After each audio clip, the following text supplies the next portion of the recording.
You were told the Reformation was about theology, indulgences, justification by faith, a monk with a hammer and a piece of paper.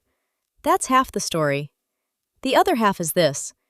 Martin Luther didn't just question the Pope, he questioned the entire system that told him you don't get to ask, that a 1,000-year institution had already decided what was true, and your only job was to obey.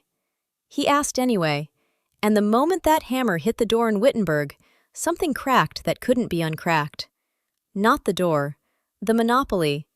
The idea that one institution gets to own the truth and you pay for access.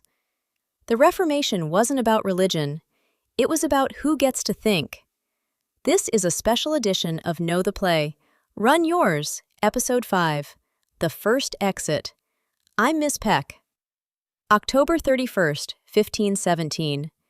A young Augustinian monk, barely known, not powerful, not connected, walks to the castle church door in Wittenberg and nails up 95 statements. Not a manifesto, not a declaration of war, 95 academic theses, written in Latin, meant for scholarly debate. But here's what the church saw, a threat. Because Luther's 95 theses weren't about minor reforms, they were a receipt. The church was selling indulgences, certificates you could buy to reduce time in purgatory. For yourself? For your dead relatives. The sales pitch was infamous. As soon as the coin in the coffer rings, the soul from purgatory springs. Follow the money, always follow the money.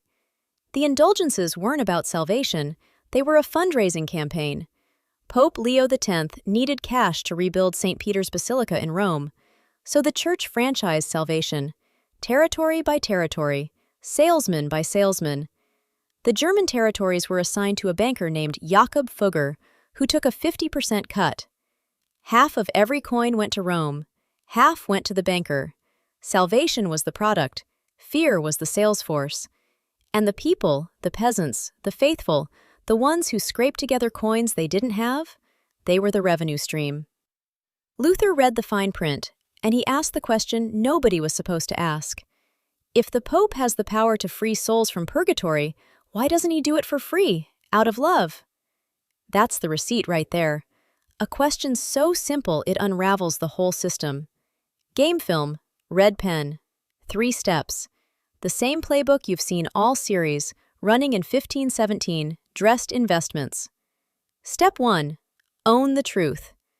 The Roman Church didn't just teach doctrine, it claimed a monopoly on interpretation. Scripture was in Latin, a language ordinary people couldn't read. The priest was the gatekeeper. You didn't read the Bible, you were told what it said. And questioning that interpretation wasn't just wrong, it was heresy, punishable by death. Control the text, control the meaning, control the people. Step 2.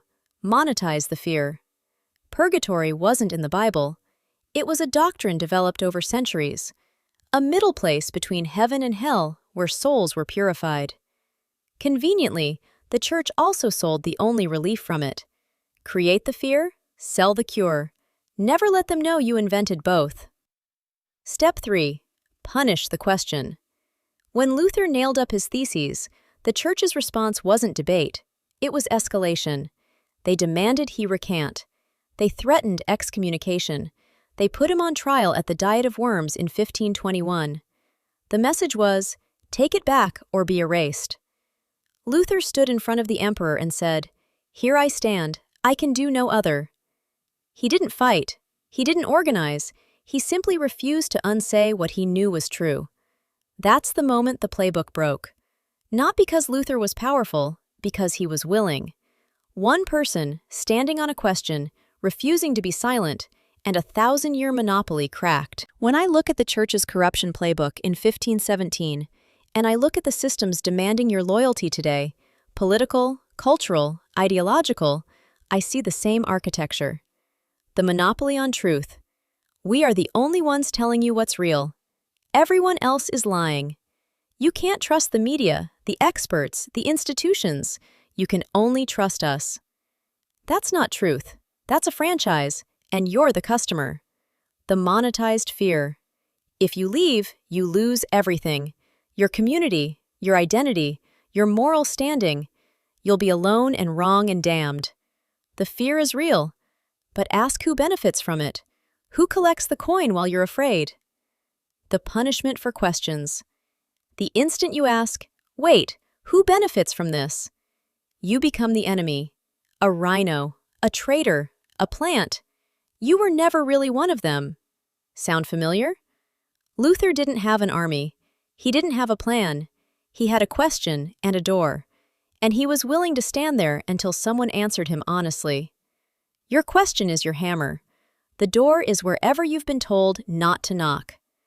The Reformation wasn't about Luther being right on every point. He got plenty wrong.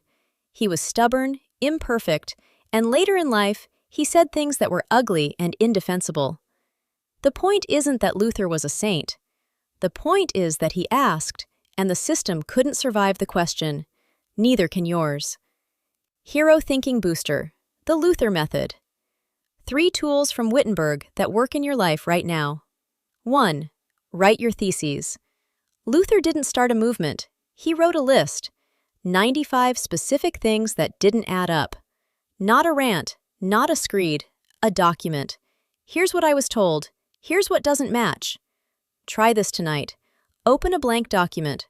Write, these are the things I was told that I now question. Keep writing. Number them. The act of writing turns confusion into clarity, anxiety into a list you can work through. 2. Nail it somewhere. Luther didn't whisper. He went to the door, the most public place in Wittenberg, and put his questions where they couldn't be ignored. Your theses need a door. One person you trust, one conversation where you say, I wrote these down, I need you to see them. The door makes it real. 3. Stand. The diet of worms, the emperor, the threat of death, and Luther's answer, here I stand, I can do no other. He didn't say, I'm right about everything. He said, this is where I stand, and I can't pretend otherwise. That's the only exit that holds. Not certainty, integrity. You don't need to be Luther. You need a question, a door, and the nerve to stand. Here is the exit. The Reformation didn't start with a movement. It started with one person who stopped paying for a system that treated his soul like inventory. The church didn't reform itself because it had a change of heart. It reformed because enough people read the receipt and said, I'm not buying this anymore. Your exit works the same way. The list, the door, the stand. We are 95 days out on the MAGA Exit Countdown. 95 days, the same number as Luther's theses. That's not an accident. That's the assignment. I've posted our 95 questions on the website. Go read them. They're your Luther list, the things the system doesn't want you to ask. Read them, sit with them, then make your own. Not 95 if you're not ready. Start with 5. Start with 1. The number isn't the point. The question is the point. Go to betrayedbytrump.org.